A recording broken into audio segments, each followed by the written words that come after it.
Hello everyone, Thomas here, and welcome to my fourth installment of Daily Shorts. I have been very lazy about keeping up with any sense of regularity on this series, I know, and I'm going to try to play some catch up and do better in the future, okay gang? For this week, I'm going to be talking about some of the stories I read at the beginning of February, which is, every year, as you know, Black History Month, so I concentrated my reading on SFF by Black writers, particularly the work appearing in FIYAH, a digital magazine that debuted last year showcasing Black speculative fiction.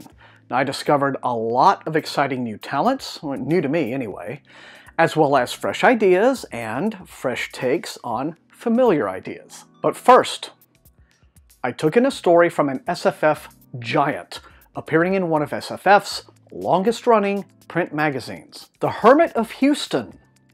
In the September-October 2017 issue of F&SF, was the first published work of science fiction by the great Samuel R. Delany in about a decade. And it's terrible. A loose, rambling narrative that never actually coalesces into a story. It's essentially the memoirs of a man living in a future that's faced some kind of societal collapse in which everyone is designated male for some reason, even if they're women, and history is passed down through an oral tradition that is strictly enforced simply by shooting anyone who deviates from any approved account. Nothing happens here.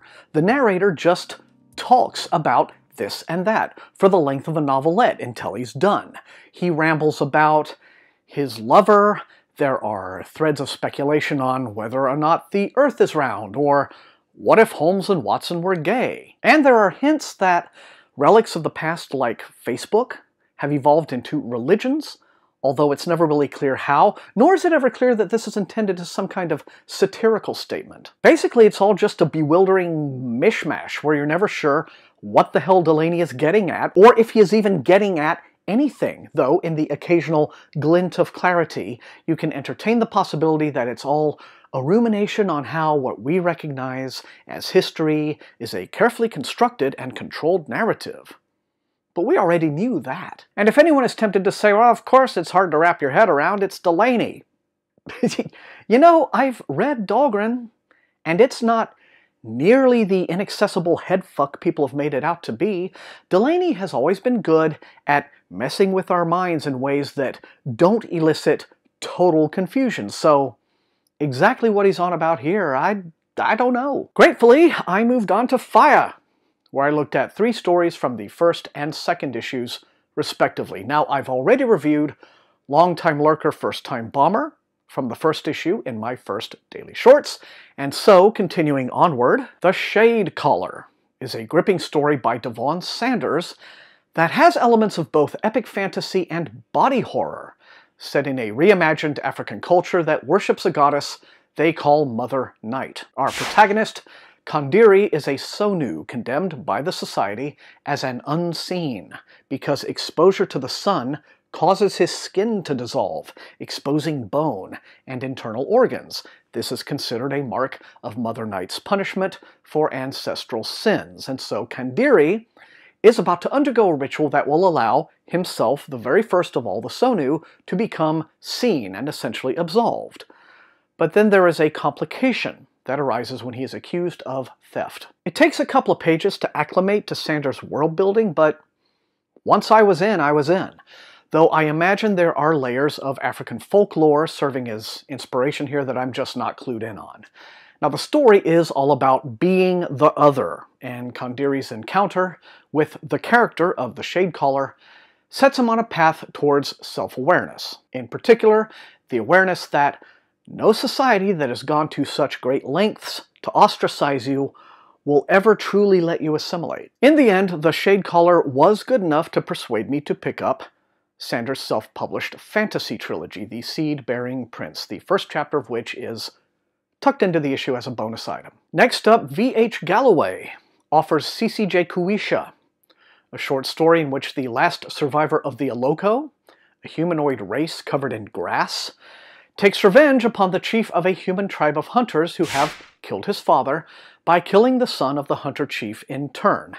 This drives the chief into such an obsessive quest for revenge that he's kicked out of his tribe for basically becoming deranged. I won't spoil what transpires after that, but the upshot is, it's a story about the soul-draining futility of hatred. It's very short, but it makes an impact, and it's a story that prompted me to broaden my education about the African legends that inspired it. Rounding out my reading of issue 1, L.D. Lewis's Jazira is the issue's crown jewel, and a story that reads very much like an Afrofuturist take on C.J. Cherryh. Its only major fault, really, is that it feels like the first couple of chapters out of a full-length novel that I'm now chomping at the bit to read. It ends right at the moment it's gotten me fully hooked and ready for more. Jazira is an alien being called a phoenix, and even though it's spelled differently, the idea is much the same. She goes through active and dormant cycles where her body bursts into flame and then reconstitutes from its own ashes, and phoenixes like her are enslaved and kept as pets and curiosities by the cruel and idle rich. Deciding she's totally done with that bullshit, Jazira escapes from her current owner, rather explosively, and makes her way to a nearby spaceport, where she is immediately faced with the choice of either being recaptured or joining a kind of spacefaring troupe of performers. But can she trust anyone? Is true freedom possible, or is she just destined for a future of trading one master for another? My frustration over immediately wanting more the instant the story ended should be taken as a testament to how well it does what it does.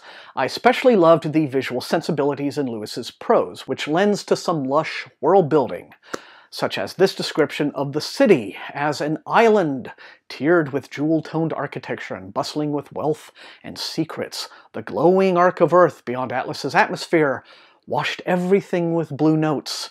Skyfaring vessels shuttled goods and their traders between the planets and looked like lazily drifting stars. That's the kind of descriptive power that feels fresh and yet evokes the best qualities of classic space opera at the same time. I mean, it's kind of Jack Vance. I was happy to learn that the author has a new novella set in the same future coming out soon. I don't think it's a continuation of Jazira's story, but with a character this good and a future this vivid, I hope we aren't denied that pleasure for long. Moving on to issue 2 from last spring, I read 3 more strong stories, beginning with one by an author I am familiar with, Maurice Broaddus. Vade Retro Satana is a striking tale examining the cyclical effects of colonization and violence and how positive change must come from within. Our protagonist is Macia Branson, a lieutenant in the service of the Order, a theocratic regime determined to annex other cultures through missionary work done at gunpoint. Macia herself was the child of a colonized people, and now she essentially fights on the side of her culture's conquerors. Naively, she believes there is still a chance for the Christian warriors of the Order to assimilate non-Christian cultures peacefully.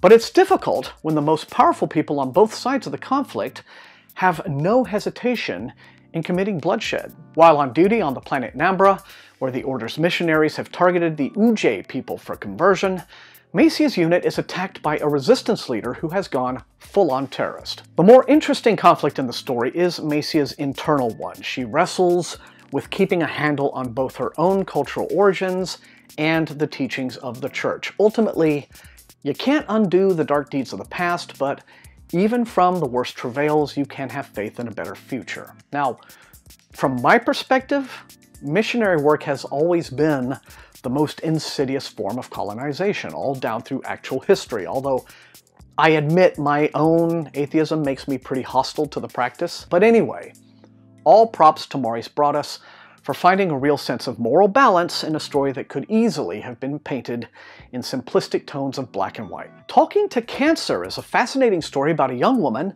with both a great gift and a great curse. Layla has the unusual ability to cure cancer literally by asking it nicely to go away. Now, you would think someone like that would have more wealth than Jeff Bezos and a client waiting list 5 years long, but interestingly, Layla runs a very small private practice where, presumably by choice, she gets referrals only from doctors who are convinced of her abilities and who send her only those patients too far gone for any conventional treatments. Ultimately, the story is about forgiveness. Layla learns, to her horror, that her unique rapport with cancer allows her to cause it as well as cure it, and her personal journey requires her to deal with some skeletons in the family closet when a patient shows up one day whose cancer will not respond to Layla's treatment. I really admired the way that the author, Khalida Muhammad Ali, who is in real life an oncology nurse from Houston, so this is a great example of spec fic done under the write what you know principle, depicts Layla's internal struggles. The story has a depth of character and a feel for the way our closest interpersonal relationships can fray and fracture and yet doggedly cling together that you don't often see in a short story. So this one's a real achievement. Finally, Eden Royce's grave-robbing negress seeks employment is a tale set in Charleston sometime in the early 20th century. Miss Prosper is a conjure woman who practices root magic, and the special teas that she brews can temporarily raise the dead. She mainly works recovering the bodies of lynching victims, which are typically tossed in shallow and marked graves, so that she can return them to their families for a few brief hours of closure before they receive a proper burial. The plot tosses in a rather conventional serial killer mystery with a supposed surprise reveal of the killer's identity, so meh. But I did admire the story's sense of place and how it evoked the culture of Southern folk magic in telling an unsentimental tale about a woman who does what little she can with her powers to bring peace to those who have been wronged. It's a job that brings her very little rest, but a much needed rest to the families she helps. And there we have it. I must say, I'm happy I subscribed to FIYAH, and I plan to keep reading it as long as they keep publishing it. Now, for my next daily shorts, which I promise I won't make you wait another month for, I'm going to be looking at some more of the stories that have ended up as Hugo and Nebula Award finalists this year. Now, I've already reviewed several stories that did end up on this year's final ballots, but there are several left to look at, so I'll be doing that next time. If you want to follow up on the stories I talked about today, check the description for links, as always. Otherwise, if you enjoyed watching, please leave a like, share the video far and wide with all of your SFF reading friends, and above all, please subscribe if you haven't done so. That is how SFF180 grows as a channel. You can also support the channel at my TeePublic store and at my Patreon, where recruits into Wink's Army get little perks like getting to see my videos early, things like that. I want to thank all of those people for their additional support. I want to thank you for being the very best viewers in all of BookTube. And until I see all of you next time, happy reading.